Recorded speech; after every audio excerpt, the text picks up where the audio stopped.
Hello friends, and welcome back to I Love This Stuff with Meghan Hughes.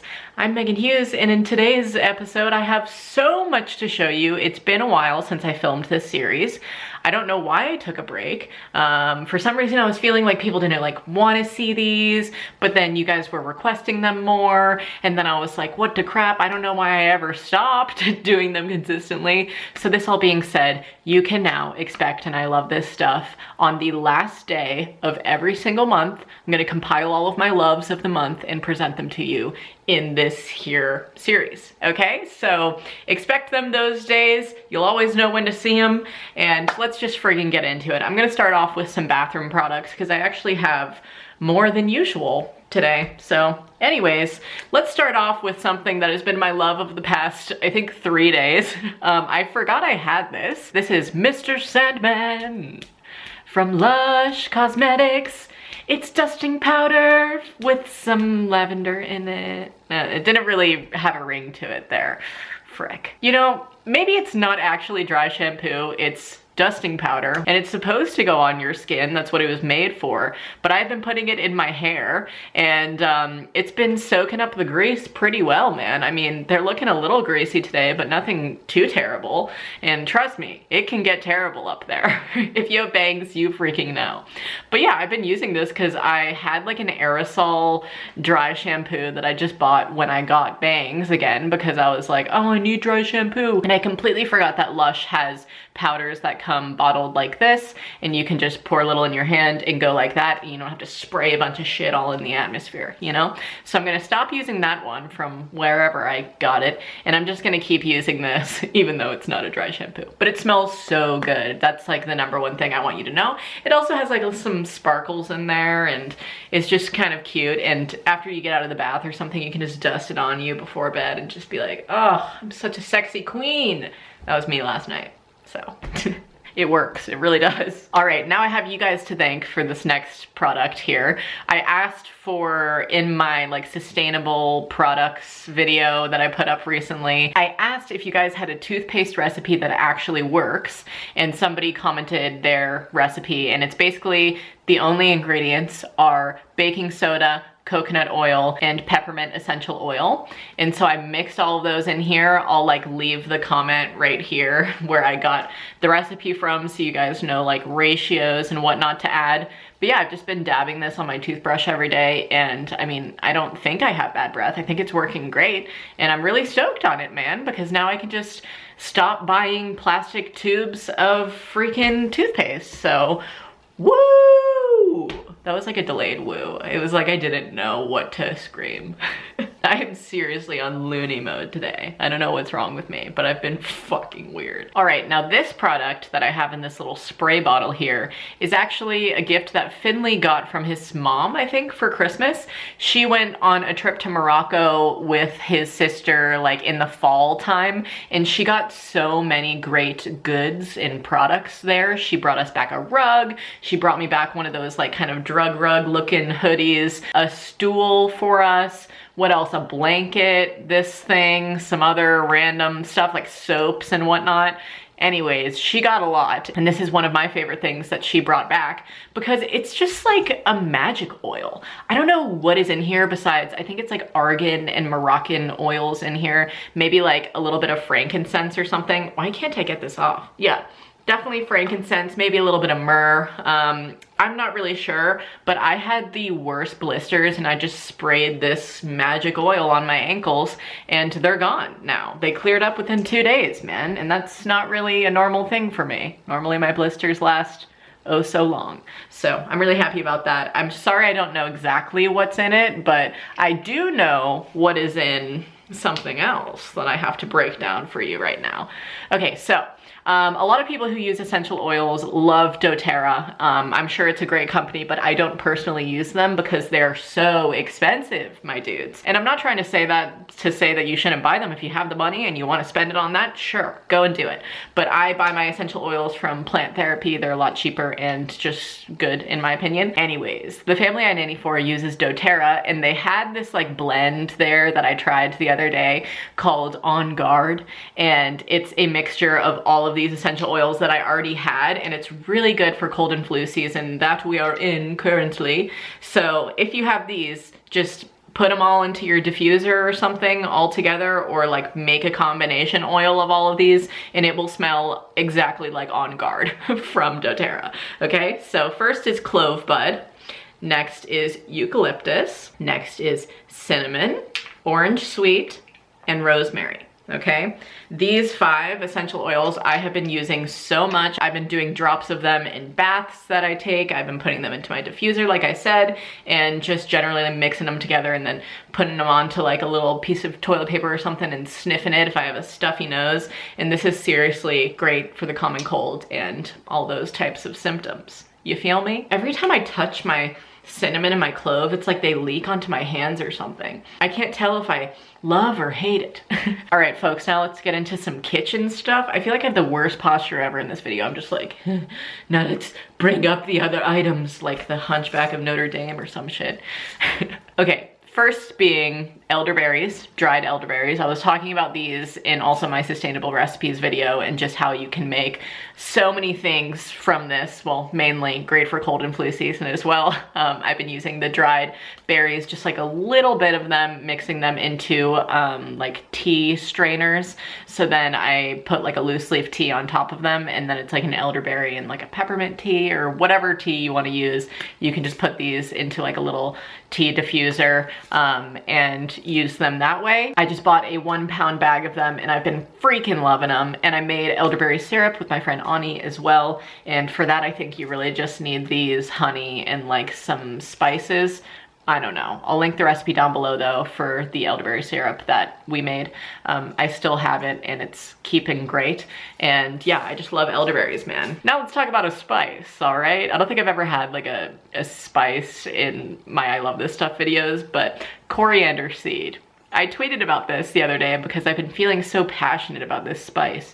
I don't know why. I don't know what it is. I think it's just like so fragrant. There's something about it that's just like so sweet in a way, but also like spicy. Ugh, I don't freaking know, man. I don't know how to describe this scent, but the flavoring is truly what we're here for, okay? This is great to add into a stew or your favorite slop, if you will. Slop being, you know, whatever you have in your produce department mixed with some rice or some beans or something. I love making a good hearty slop and throwing this in. But yeah, if you don't have coriander seed in your kitchen cabinet, go freaking get your hands on some, because it's just, oh, magnifique. And I guess now that we're in the kitchen stuff, let's talk about 2 cookbooks that I've been highly into lately. Honestly, way too into for my own good. The first one being my love of the month of December. If you watched my Vlogmas series on my vlog channel, then you saw me making something from this at least every other night or something, it felt like. Like I was using this so much, and so many of you have been requesting a gut health video or like a microbiome video, and I will tell you, I would love to do more research on it myself, because I am not a certified health professional. I'm not a health coach. I don't know much about it. All I know is what's in this book, baby. And that gut health is great for you. It can really help your body, mind, and soul, folks. So I've just been trying to make more recipes from this, because it's just 150 delicious recipes to nourish your microbiome and restore your gut health, by Pamela Elgin. And there's just so many good things in here. Like I made spaghetti squash the other night with mushroom primavera, and I made my own barbecue sauce from this. I made some other like butternut squash recipes and polentas and just random stuff. This is wonderful. I'll try to link it down below for you folks. But yeah, that's my update on the gut health video. It will come if I feel like I know enough, you know? I never want to make an uninformed video. I learned my lesson with the minimalism one. Let's laugh at our mistakes. Moving on. This is Vegan Comfort Classics by Lauren Toyota. I actually believe she has a YouTube channel. I haven't checked it out, but her like brand's name is Hot for Food. And I, funny enough, heard about this because I was heavily into Julian Solomita's and Jenna Marbles vlogs on Julian's channel, and they went vegan and were like obsessing over this cookbook and telling all of their subscribers to go out and get it. And I like heard them say that, but I didn't go out and get it, you know? And then my friend, my sweet, sweet friend Morgan, shout out to you, Morgan, if you're watching this, she sent this to me randomly and was just like, here you go, Meg, I've been loving this. I got it for Christmas and I think you'll enjoy it too. And oh boy, have I been. I mean, this shit is fire. I made some pumpkin spice pancakes from here. And if you're vegan and you need a good cookbook, like this shit is so good. You have to get your hands on it, okay? It's worth the $22 that the cookbook is completely. I also love how there's photos for every single recipe. I love a good photo in a recipe book.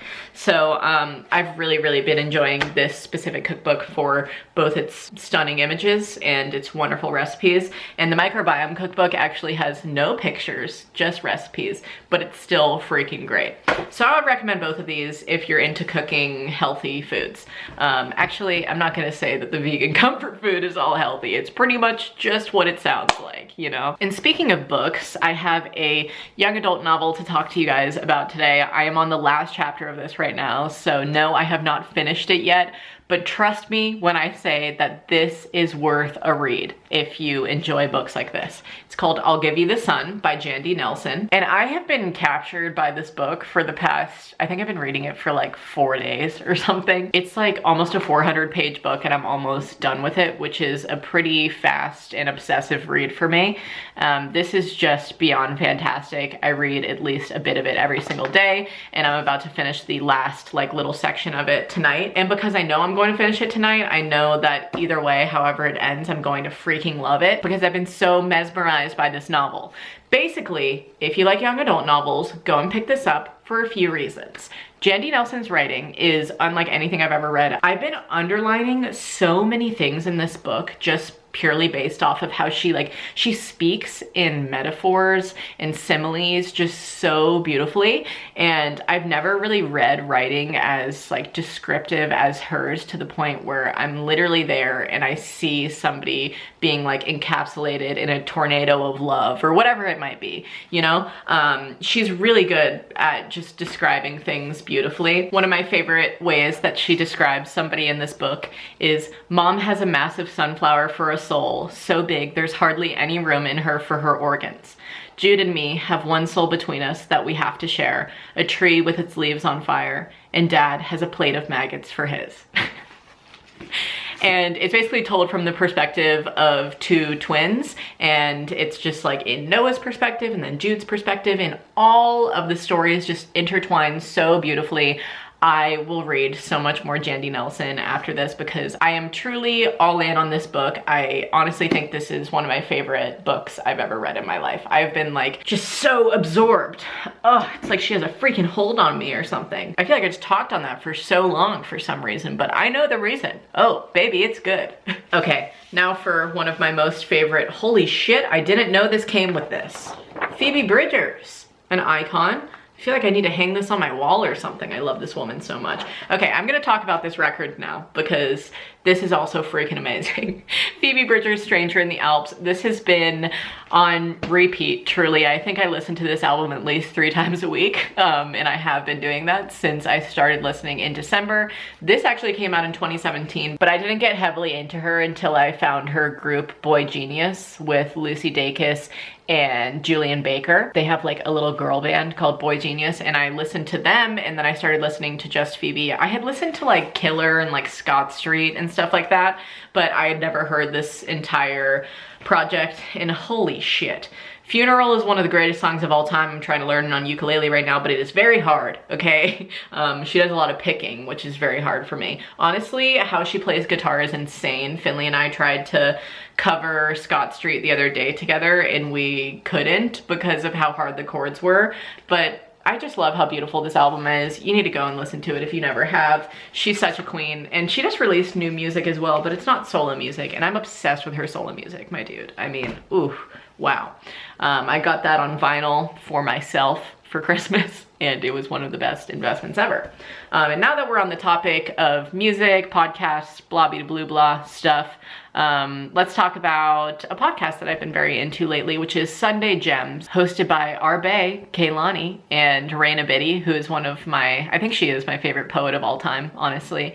They have a fire podcast on Beats One on Apple Music, so if you have Apple Music, go and check it out. I wish they posted them elsewhere so like everybody could listen to them, but either way, I was just listening to their episode on depression and finishing it off today because I first started it back in December when the episode first came out, and I'm just gonna keep listening because, oh my god, those women are so great together, and the playlists that they have in the episodes and just everything, it's so good. It's like everything that I love in a podcast, advice and music, which also, woo, quick plug, I am doing a lot of restructuring to my podcast, Souls at Sundown.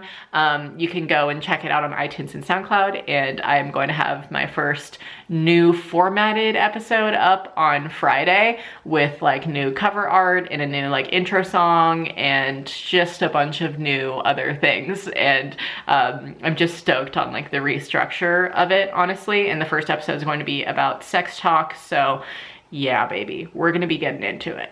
But yeah, I love their podcast. I've also been listening to, with Finley in the Car, Stuff They Don't Want You to Know, and it's basically what the title is. It's from the eyes of like conspiracy realists, so not just like the theories, but like this is what's actually the real true hard facts.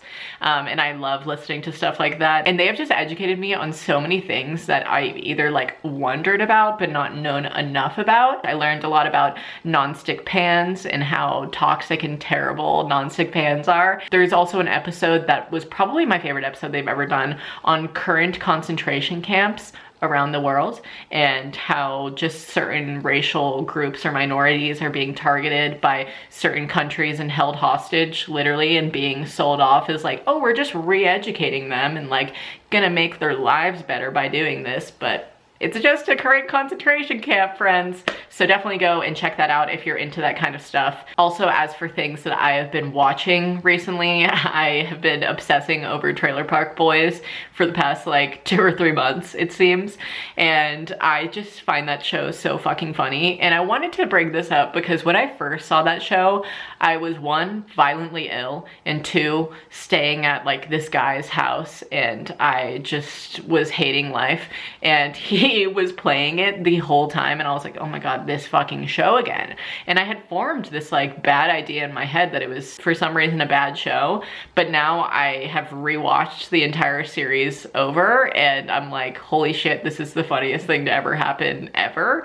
Bubbles is the greatest character of all time, and I truly relate to him, you know? And if you watch Trailer Park Boys, then decent. And then also, oh shit, I would have to finish off with just this because Chicago, I saw it for the first time, yes, don't kill me, the first time, like 2 nights ago, and all of the songs have just been stuck in my head. And I had heard, because I was like a dancer growing up, and I took jazz classes like the entire time when I danced, and there was so many times where my jazz teachers would like play Cell Block Tango, or we would do like little numbers to different songs from that musical in specific. But oh my god, the movie Chicago is brilliant. It won like 6 Oscars, so deserving of it. It was one of Finley's favorite musicals, and he just suggested to us to watch it the other night, and I was like, yeah, I'm super down, and I just have fallen in love. I was doing literal choreography in my knee-high stockings last night to Cell Block Tango, and I absolutely obliterated my knee on my bed. I smacked it so hard, and then I was not feeling so sexy anymore. But yeah, that song by Queen Latifah in the movie, the one that's like, when you're good to mama, mama's good to you. I have been singing that like all day to Finley. Like anytime he does anything nice for me, I tell him that.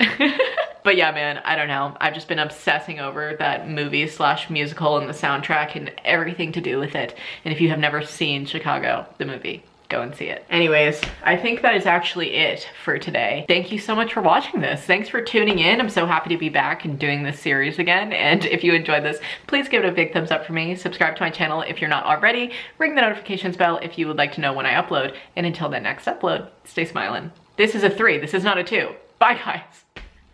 Where